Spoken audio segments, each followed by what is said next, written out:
Ever wondered what happens when the shadow steps into the spotlight?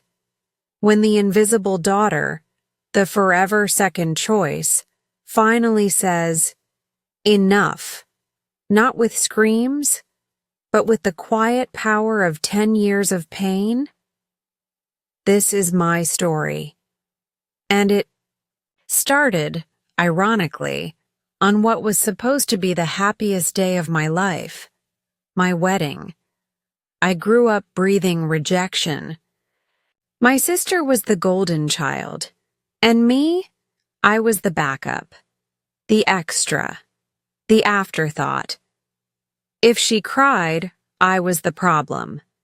If I spoke up, I was starting drama.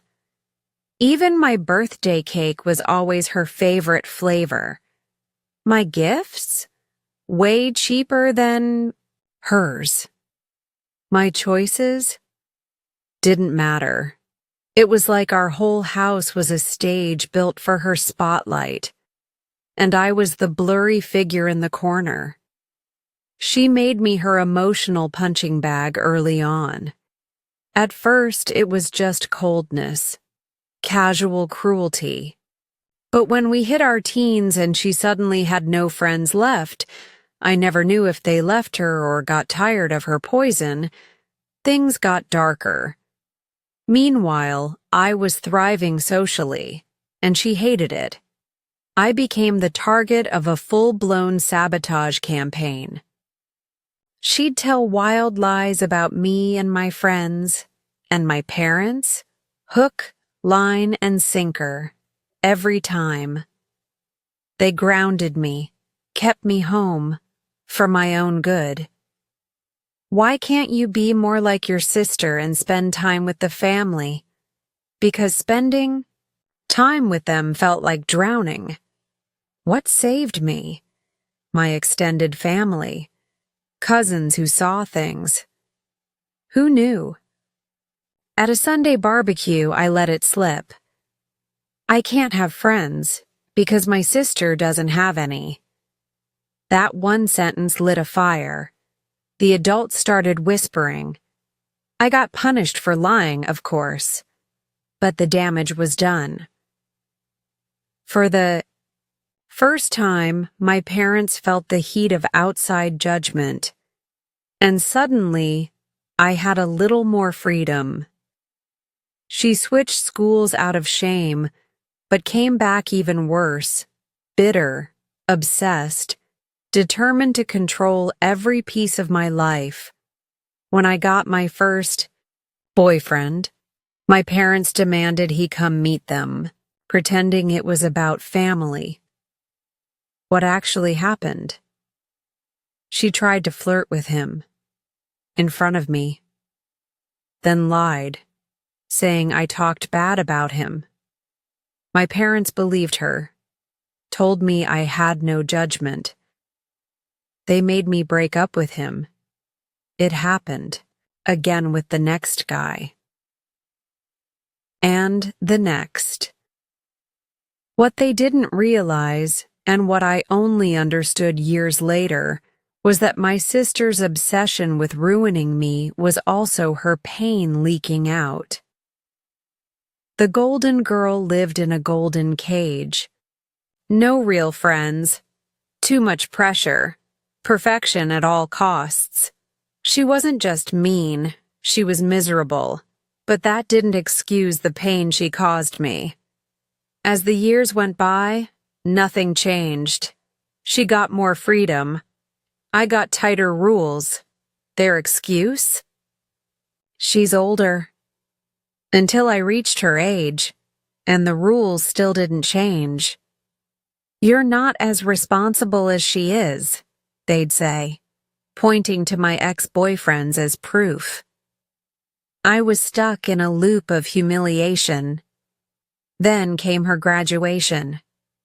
Mediocre college, no scholarships, but my parents acted like she got into Harvard. Meanwhile, I had straight A's and they didn't blink. What's there to celebrate? You always do well, they said. The real slap came later. My mom sat me down. Sweetie, we're paying for your sister's college, so there's no money left for yours. You should get a job and wait until she's done. Maybe then we can help. Oh, and if I stayed home? I'd need to pay rent. I offered to take out a student loan. Her answer? No, honey. You make bad choices. We'll decide if college is even worth it for you. I didn't argue, just said, okay. And in that moment, I saw her confusion. Like she was waiting for me to scream, to give her a reason to feel justified. But I had stopped expecting anything from them a long time ago. What they didn't know was that while they were weaving a web of abandonment, I was building my escape. No social life meant more time to study. College wasn't a dream. It was my lifeline. I gave it everything I had, and I got in. Full scholarship. Not Ivy League, but solid. Good school. Good program. Victory. And I made sure they knew. I posted the news online, thanked them publicly, so they couldn't sabotage it. They smiled at first, until my sister started whispering, "She's not going to make it. She's not that smart. I was better than her in school." They repeated it to me like it was fact. I just smiled and left. Turns out my sister dropped out a year later, moved back in, got a job at my mom's company, handed to her on a silver platter. I just kept watching quietly. And then I met him. My husband. He wasn't perfect. I was still fragile. Years of hurt don't disappear overnight. But he was action. Not petty, not emotional, just strategic. He didn't just want to fix problems. He wanted to solve them.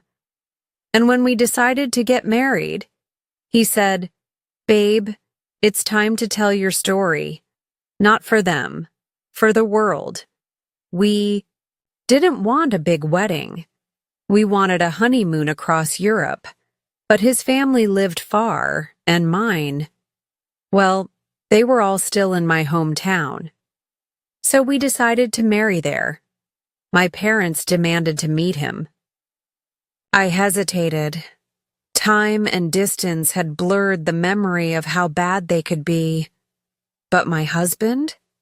He came prepared. Bought a tiny hidden recorder. "I'm recording everything," he said. "If she tries anything, I'll shut it down. And I'll expose them all." He came back laughing. "Babe, you won't believe what they just offered me." They sat him down, full of fake smiles, told him I had a history of poor judgment, that I'd ruin the wedding if I wasn't handled right. So they made him a deal. They'd pay for everything if my sister could also walk down the aisle in a wedding dress. At my wedding. Why? Because younger sisters shouldn't marry before older ones. Their excuse? She should get the experience too, with her own photos, her own cake. Yeah, they really said that. My husband, legend that he is, played along. He told them he'd try to convince me that I hated conflict and would probably go along if caught off guard. He said I was paranoid and controlling, that I'd refuse if we put anything in writing. They believed every word. So we played the long game. We pretended to agree. Let them pick flowers, cake, music, always the more expensive options because of her tastes. They paid for all of it. My husband pretended I was difficult, so they'd side with him. He pretended to keep me in line. It was brilliant, and they had no idea. Then came the wedding day. They planned for her to walk in a white dress seconds before me, to steal my moment, to make her the center again. But they didn't know we had a plan. We hired real security. A bouncer with a guest list and strict orders. She doesn't get in. Right before I walked in, my parents got the message. She's 5 minutes away. My dad signaled the ceremony to start early. The music played, the doors opened. I walked down the aisle. He looked back, confused. His phone buzzed. He turned pale and left me at the altar, muttering, "Something's wrong." Someone from my side gasped, "What happened?" I said loud enough for everyone to hear. He said it wasn't supposed to be me. Gasps, murmurs.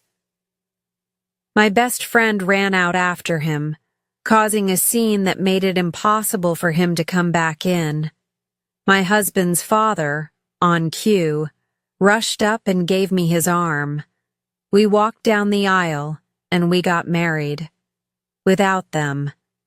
Later, we heard the full chaos. My sister showed up, in full wedding attire. Security blocked her. "We already have a bride," they said. She screamed. My dad threatened to call the police. Security calmly offered to call them himself. My best friend came out, yelling and accusing. My mom arrived. More family showed up. Everyone saw what was happening. Everyone was horrified. They really tried to do this? They had no way to spin it. No proof my husband was involved. He denied everything, wide-eyed and innocent. "Why would I ever agree to something so disgusting?" he said. My sister collapsed on the ground, screaming. My dad tried to attack my husband. He got held back. They got kicked out. At the reception, people were kind, overly kind. No one told me what really happened until later, but for the first time ever, I was the one people were protecting, the actual bride. Later, they tried to make peace, offered to pay for our honeymoon. We said no. They messaged. We ignored them.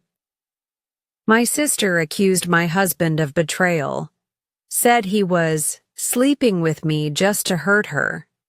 Yeah, she went there. My husband, being the genius he is, took screenshots of everything. Texts, call logs, the works, and sent them all to the family group chat. He ended with, "Please don't share our location. She already tried to crash our wedding. I'd rather not have her show up at our honeymoon suite."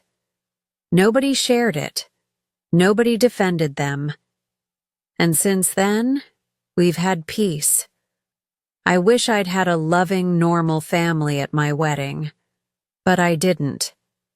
What I did have was justice. And for once, they failed to ruin the one thing that mattered to me. They paid for it, literally and emotionally.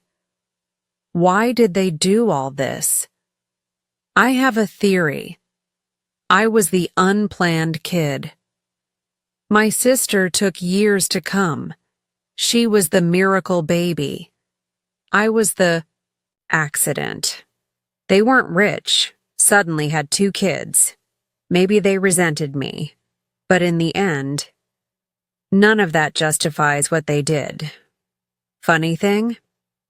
I don't think they ever planned to pay for my wedding. I think my sister lost it when she found out I was getting married first. So they made a ridiculous offer, thinking we'd say no. Then they'd act like victims. But instead, we said yes. We took their offer, and we made it our win. They brought the cake, set the stage, and paid the bill for their own humiliation, and I finally walked out of the shadows.